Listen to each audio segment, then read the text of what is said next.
orang yang jahil itu dia ada dua kategori jahil. Ada orang yang jahil basit, ada orang yang jahil murakkab. Ini lebih kurang jahil murakkab.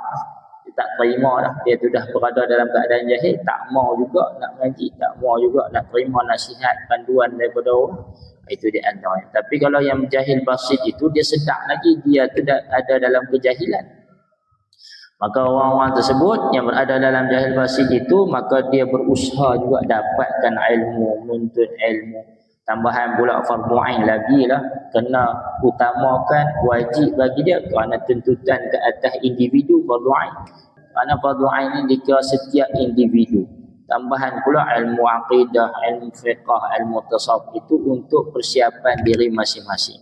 Jadi sebab itu bila tahu tentang kejahilan diri sendiri, maka bagi mereka yang terkandung dalam golongan jahil basit itu, maka dia berusaha untuk mencari ilmu.